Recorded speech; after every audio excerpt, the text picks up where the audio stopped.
si en uno solo se podían comprender tanto la dimensión de los derechos civiles y políticos como la dimensión de los derechos económicos, sociales y culturales,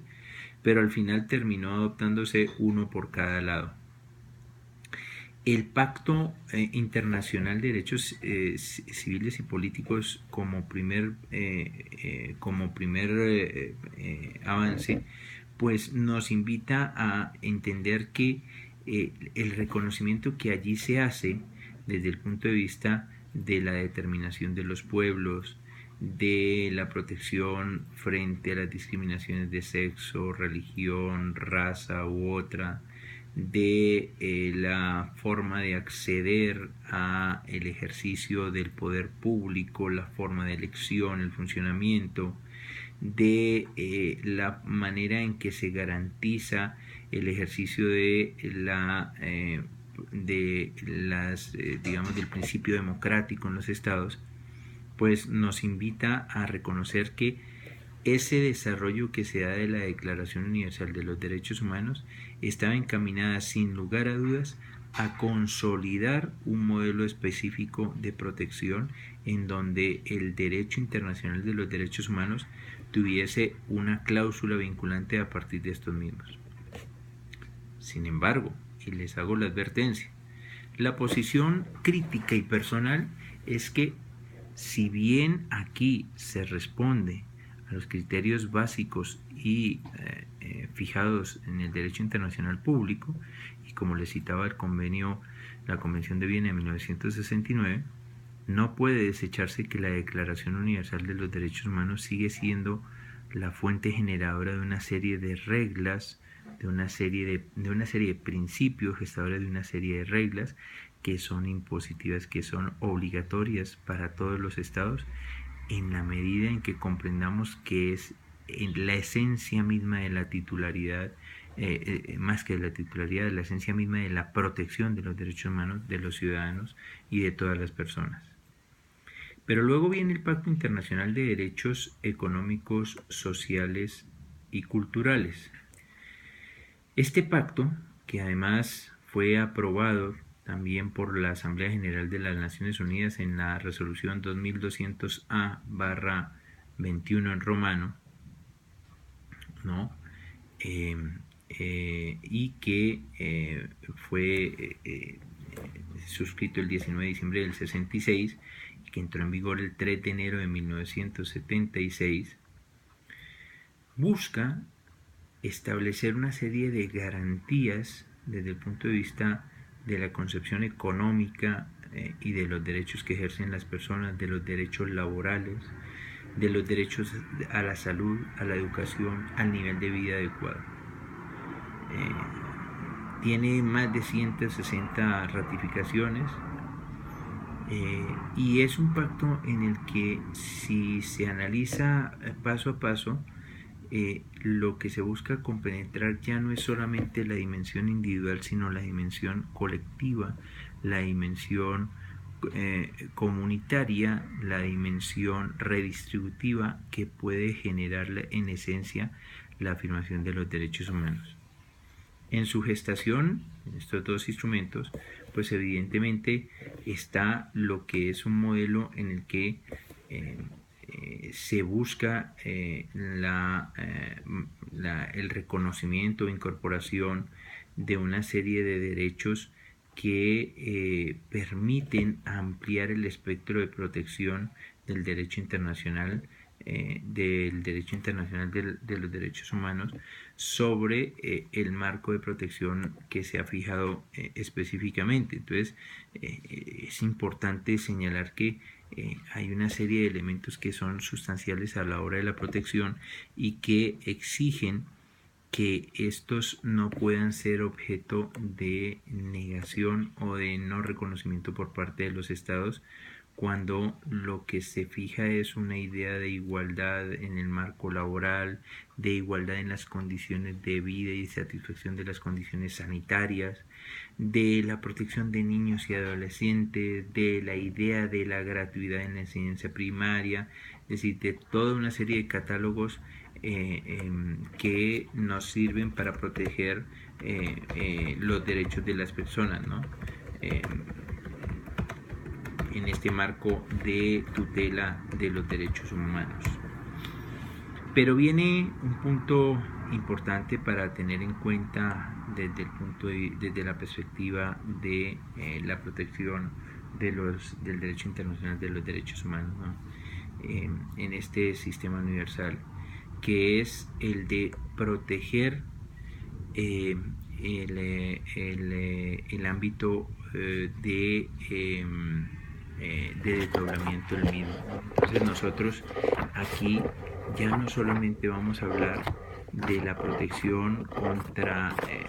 los derechos civiles y políticos, sino que vamos a hablar de una serie de instrumentos que van a estar destinados a la protección ya no solo de las esferas que están trabajándose en cada uno de estos aspectos, sino en otros ámbitos. Entonces nosotros ahí vamos a ver cómo a partir de la Declaración Universal de los Derechos Humanos y de su gestación, pues nosotros vamos a tener una serie de normas que van a permitir la comprensión, ¿no?, más amplia de lo que es el catálogo de derechos humanos, ¿no?, a partir de los protocolos, a partir de la consolidación de ciertos modelos de protección de los derechos del hombre, que van a ser sustanciales para que lleguemos a una consolidación del modelo de protección de los derechos humanos. Ténganse en cuenta hoy en día que desde el punto de vista de la protección de los derechos humanos ya se tienen instrumentos que nos hablan de la tutela de los derechos de las mujeres o de los derechos reproductivos. Está desde el 89 la protección de los derechos del niño, la protección desde el punto de vista de las comunidades en el marco de los convenios OIT, entonces las comunidades indígenas, étnicas, ¿no?, y culturales, y desde la perspectiva incluso de los derechos que deben resguardarse para los sujetos con discapacidad, ¿no? Mire que hoy en día esa es una de los grandes avances que se han dado para intentar cerrar la brecha entre lo que era la aspiración de unos sujetos que tenían que plegarse a la interpretación o comprensión de los derechos humanos bajo el catálogo del sistema universal tal como había sido concebido, para lograr entender que hoy en día ya están en el marco de una consolidación de los derechos comprendidos como sujetos de derecho que pueden ser objeto de protección desde el punto de vista de la tutela específica, ¿no? Entonces vamos a encontrar una serie de elementos o instrumentos que nos van a permitir a todos entender el alcance sobre esa protección de los derechos humanos y de su evolución. Luego de los pactos internacionales o con ocasión de esos pactos internacionales y en el marco de la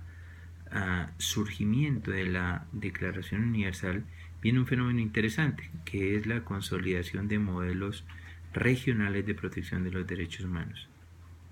El modelo inicial, ¿no?, es el de la Convención Europea de Derechos Humanos, ¿no?, la Convención Europea de 1950, ¿no? En esa convención en 1950 pues se gesta un modelo inicial a partir de su construcción, cuando se adopta por el Consejo de Europa el 4 de noviembre del 50 y que entra en vigor en 1953. El objeto de esta convención, básicamente la protección de los derechos humanos y las libertades fundamentales de los estados que hacían parte del continente europeo, creación de un modelo de control judicial para el respeto de los mismos, y su inspiración nuevamente va a ser la de la Declaración Universal de los Derechos Humanos. Miren lo importante que sigue siendo la Declaración de los Derechos Humanos desde el punto de vista de no ser un instrumento vinculante, pero impulsar o ser el germen, ¿no?, ser el elemento configurador de una serie de instrumentos de protección que ya estos con carácter vinculante son exigibles a los estados en la protección de los derechos humanos. Este convenio ha sido desarrollado y modificado por diferentes protocolos adicionales, los que se han reconocido una serie de derechos, ¿no? Y quizás se entiende como el de mayor tradición histórica desde el punto de vista de su aplicación, ¿no? Tenga en cuenta que cuando se crea el Consejo de Europa en 1949, y una vez se han constatado todos los crímenes del Tercer Reich, vienen los juicios de Nuremberg, la idea imperativa para los estados, ¿no? Desde el punto de vista de ese modelo, era establecer un catálogo o un instrumento básico de protección de los derechos humanos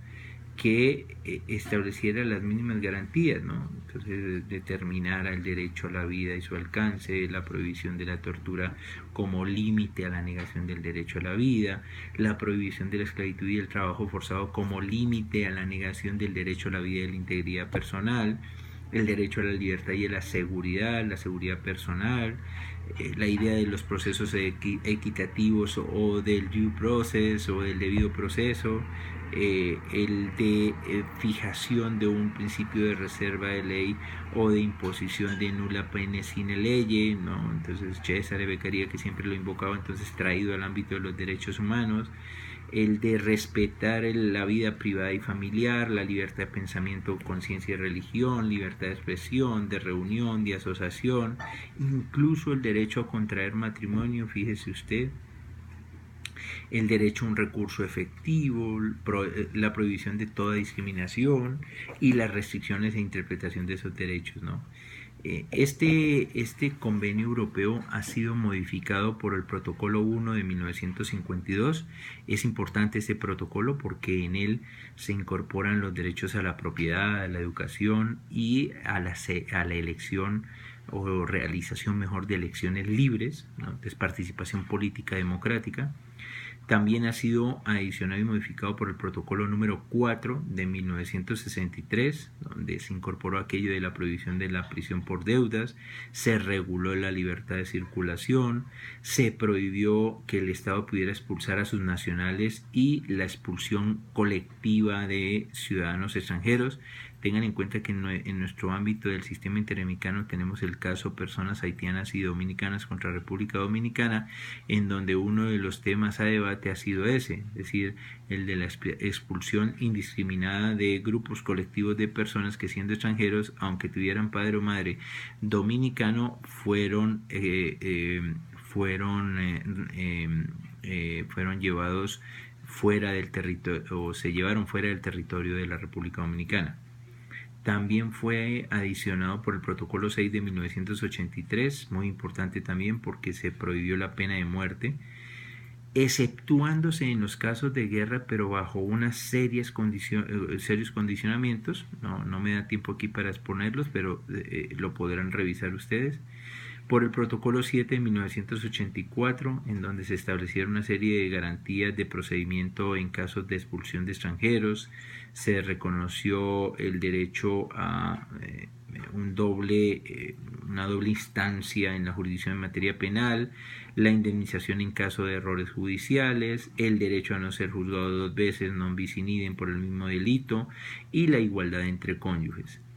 Por el Protocolo 12 del 2000, que incorporó la prohibición general de discriminación en la aplicación de cualquier derecho reconocido legalmente, tiene una esencia y tiene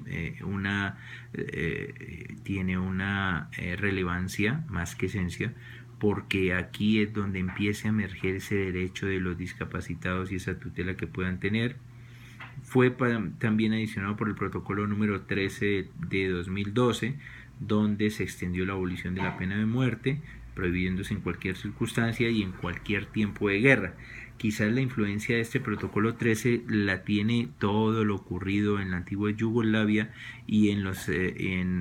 guerras que se suscitaron allí, en donde en cierta medida esa cláusula que se había dejado de excepción en el Protocolo 6 debilitó la protección de los derechos, ¿no? No falta sino ver el caso de Srebrenica, ¿no? Y las decisiones en los casos Tadic y Prosecutor, en donde usted va a encontrar cómo las amplias negaciones de los derechos son sustanciales. Y finalmente ha sido adicionado por el